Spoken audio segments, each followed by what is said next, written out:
welcome back to another episode of my Sims 2 Victorian challenge. I'm coming here today with wine because I just taught my first ever class where I was the only educator in the room, a room of undergrads. And you know what they say about undergrads? They can smell fear. Actually, that's not true. That's high schoolers. I lived to tell the tale, and instead of recording early in the morning, I was like, you know what? I miss The Sims 2. I miss my families. I want to dive in. Let's just go ahead and record this video. So welcome back to the Jung household. We are popping back into the main household before we actually finish up the whole Harvest Festival day. I know a lot of you really liked the first Harvest Festival, and I was really excited to do our second one because it's been a long time. And now we have Edmund and Lee, who first fell in love at the Harvest Festival with their own children. And Edmund's first son, I think he was an angsty child when they first had the Harvest Festival last time, and now he's an adult alcoholic, kind of.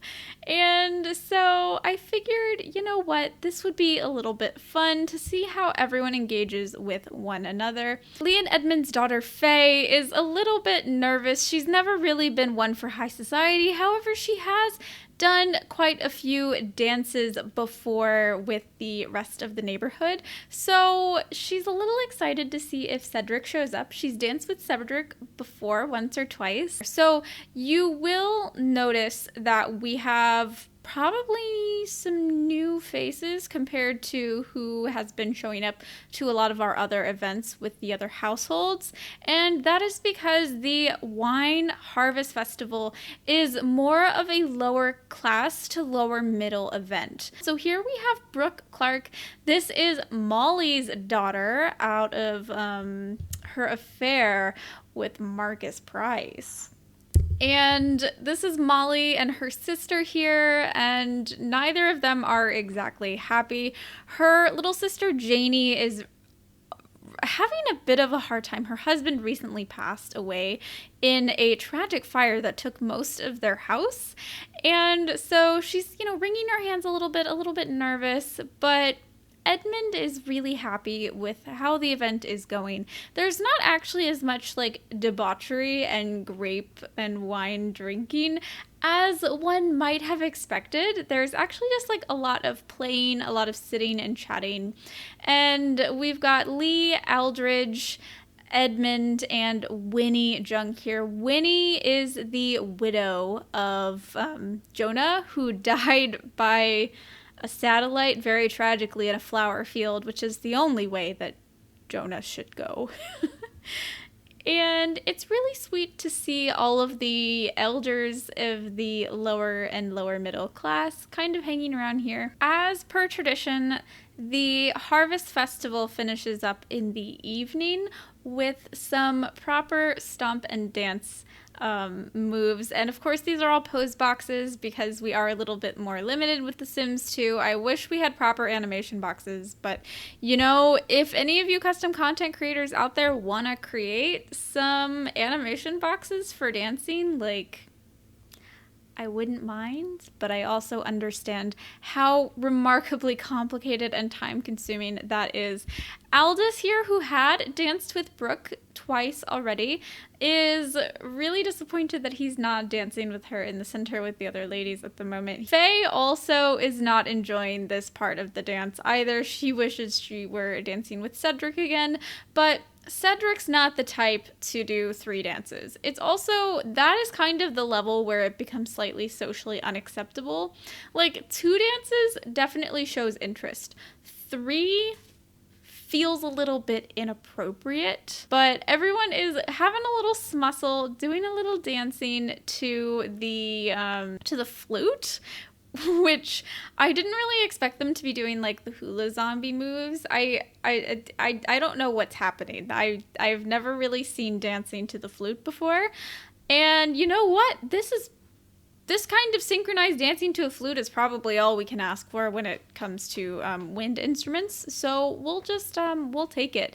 And Melissa Clark here is really enjoying just kind of sitting and watching the shenanigans. She is a bit of an introvert. Molly, of course, is a little bit worried about her daughter. She hopes that people are being nice to her and no one is, like, questioning her parenthood and everything. And so Cedric does invite Faye to sit down and just have a little chat with him. And, you know, Faye is probably the person he's the closest to, even just like friend-wise, out of the entire like party at the Harvest Festival. And so he wants to spend as much time with her as possible. Things obviously take a little bit of a turn towards the romantic side. He's really enjoying his time with her. But Faye is also really enjoying her time with him. The issue is that Faye perhaps has different expectations out of their friendship than Cedric has. So you will remember that Cedric is part of the intellectual salon in Sound, and as we know from Gregory and his pursuit of Leonora Price, the gentlemen of the intellectual salon are not exactly the most reliable when it comes to romantic partners. However, these two are absolutely cracking me up. They are so silly together, and look at them kind of like synchronized dancing to the flute in probably the most silly way that you could possibly imagine. They seem absolutely perfect for each other, which I really love to see because Faye is just such a fun character, and she's so serious, and yet when she's with the person that, you know, she has feelings for, she's very comfortable. She's very silly and giddy. And it's really lovely that we can kind of see that side of her. It actually reminds me a little bit of Edmund and Emma when they were kids, because Edmund was the only person that Emma would like really smile around and be silly with. And then they end up getting married. Of course, we do know that Edmund and Emma had a very tragic ending, with Emma dying, giving birth to Peter. So it's a little bit complicated, and we have some issues here. When Faye asks if Cedric will call on her tomorrow morning, Cedric kind of flips out a little bit and starts yelling. So the family gets home very early the next morning. It actually wasn't necessarily unusual for these types of events and social gatherings and parties to last very long into the evening. So it's not weird that they would be getting home super early, or super late? Early? Yeah, dealer's choice, especially because they would have to kind of prepare the winery, the vineyard for opening the next day. Although I think I don't think I'm gonna send anyone to work because, like, what chaos. Here we also have little Evelyn, Lottie, Jung, and she is absolutely adorable. We're gonna see her age up into a child this episode, which, like, it's so crazy to me to see Peter's children starting to age up. Like, Peter still feels like a baby to me, but Peter and his young wife Lydia are both really lovey with each other. They have a very good relationship. I don't think Lydia's quite realized that Peter might have a bit of a drinking problem yet, so that is going to potentially cause some strife between them in the future. But we have a very romantic moment between them, and Faye apparently can't read social cues and is just kind of standing there holding Evelyn and not really, paying attention to the fact that these two want some privacy. Eventually they get Faye to leave to take Evelyn out of the room, and they find a little bit of time to sort of have some fun, plan for their next baby, maybe. It's probably about time for them. They really only have one child at this point, and I'd love for them to have more, especially considering the fact that we don't actually have an heir yet, and an heir would be very important. So we actually do have Prudence Price walk by. She kind of hasn't visited her friend Faye since they moved to their new estate, she was thinking about coming to say hello, but she also knows that there is some kind of like social class boundaries that means she shouldn't really be going and visiting them. It's a little bit awkward now, so she actually ends up walking past the house without calling on anyone, which is a little unfortunate to see. I would have loved to see her, go beyond class boundaries and maintain friends with Faye. So Evelyn ages up into a little child, and oh, I forgot, they actually have another child. This is a boy. When did they have this child? How much wine have I drank? This is their second child. I kind of forgot about him. His name is Willard Irving. We'll call him Will. So little Will is about to age up into a toddler and, be a proper menace in the house while Lydia is maybe pregnant. We're not actually sure yet. I don't really know, but Will is a cute little toddler. And first, I just did want to show you our dear Evelyn. I love Evelyn. I think she looks so cute. She's such a good mix of both of her parents, although I do think she takes after Peter perhaps most, but she's got sort of these softer features from Lydia, which I think blend really well with Peter's genetics, as we all feel, genetics in The Sims 2 is so fun. I mean, if you fix the overall issues with the firstborn syndrome, which I believe we have. And we actually have one of the new skin tones that I have added to the game in my second skin pack.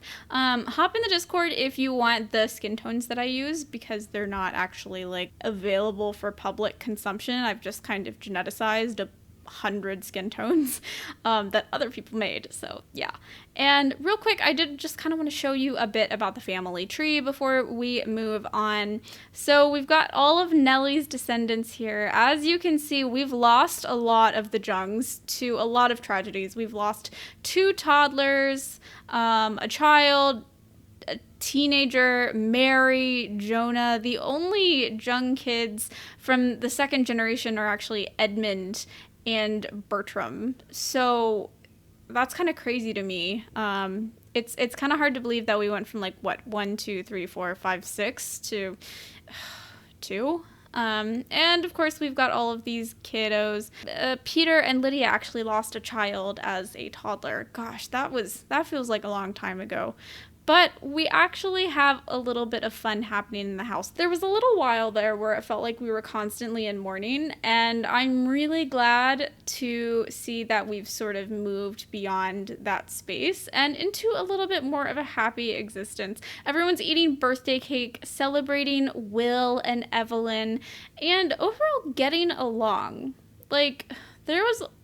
I was really concerned that this family would be the one with all the fighting, not the Prices, but for some reason the Prices are the ones that are constantly fighting.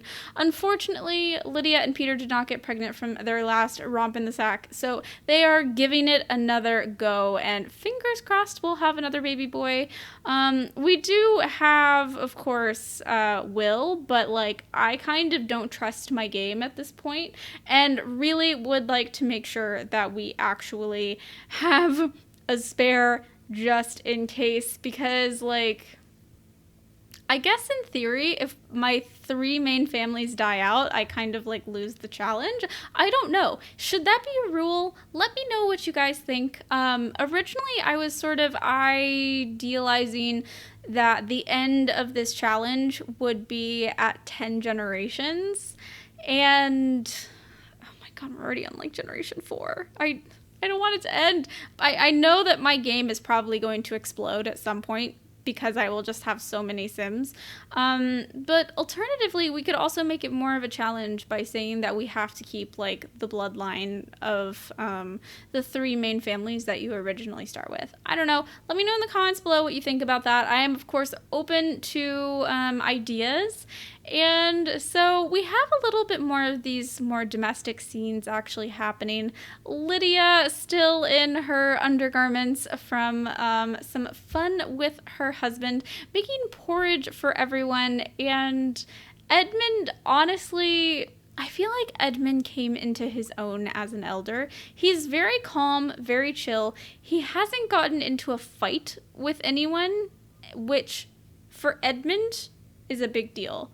I also accidentally let Lydia's mood and everything just like completely plummet. So at least we know that she's pregnant because her comfort bladder and energy just like tanked immediately. But now I'm like a little bit concerned that she's gonna have a miscarriage. So let's hope that doesn't happen.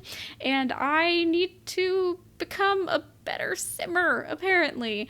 And so it's time for something a little bit like sentimental to happen. It's actually time for Faye to move out.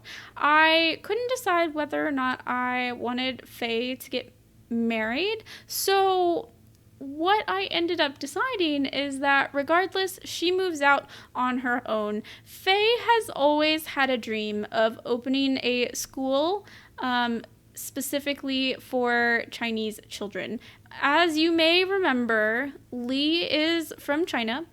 And Faye was kind of raised in like both the like Western and Chinese traditions. And so she's very familiar with Chinese culture. She is very familiar with the Chinese culture and wanted to actually open up a school specifically for Chinese children who have moved because a lot of these families, as I have been told from some of these awesome simmers in my comments, that families who moved to England from China often wanted to move back due to a lot of like social issues and like cultural batting of heads, as you know tends to happen in Western cultures.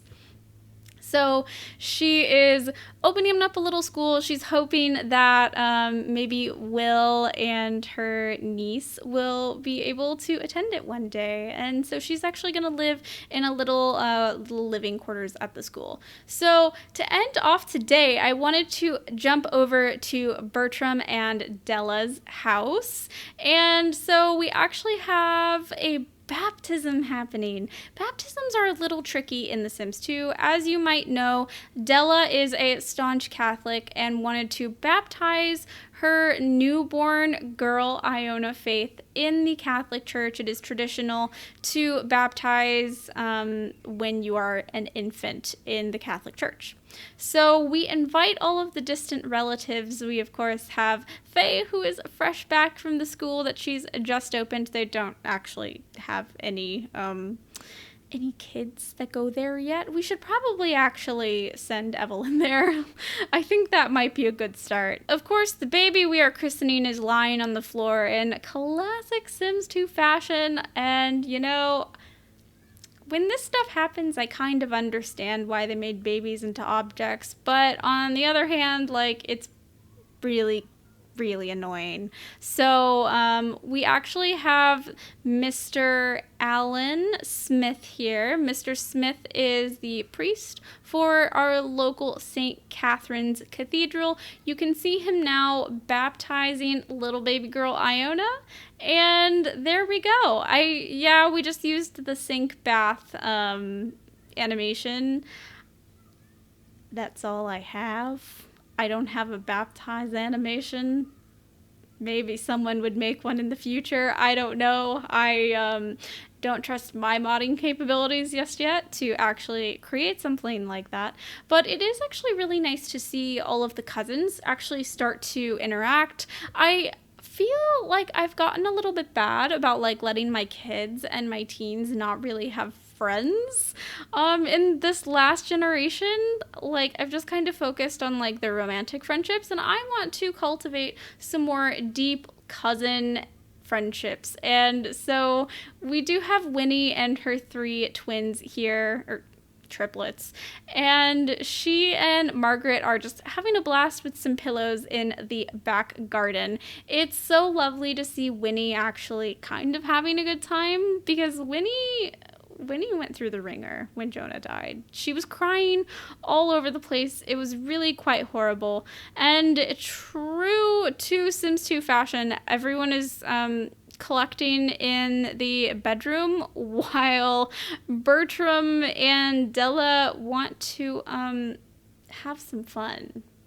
So we should probably end the party very soon, but Faye is having a blast taking care of her little niece, great niece. I'm not actually sure. I think that's like a second cousin. That's probably a second cousin. I think that's what that is. Oh God, I'm a historian. I know things, guys. Some things, I promise. Mr. Smith is actually really quite nice. He grew up in the local orphanage that is attached to the Sisters of St. Anthony convent. If you're part of the Discord, you've seen a couple updates on the convent, but you probably didn't really see many updates on Alan. I actually moved him in as an orphan from like the Sims 2 original like adoption process. So he is like game generated. Of course, we've got Hiram and Rosabelle. Rosabelle is constantly punching things. Like, she does a lot of, like, air fist punching. So I think she's a bit of an athletic sim. Maybe she would like to be part of the, like, local ballet school, but she's a little bit old to start at this point. She didn't really have that opportunity. And so before we send everyone home from the party, we actually are also going to go ahead and age up Iona. I can't believe, I mean, I just introduced you to Iona, and we're already aging her up. I know it's a little quick, but I decided to have these two parties in one just to kind of save a little space, save a little time. And she's going to look, I think, a lot like her older brother Percival, and Della in particular. I feel like she's actually not going to look like Birdie at all, which is maybe a bit of, a little bit unfortunate, but it is what it is. So here she is. I think she actually does have Birdie's nose, but overall she looks a lot like her mom, Della. So that is where we are going to end today's episode. Thank you so much for joining me and my glass of wine for today's episode. So thank you so much for watching. Don't forget to like and subscribe if you want to continue watching any of these updates and you don't want to miss a video. So bye.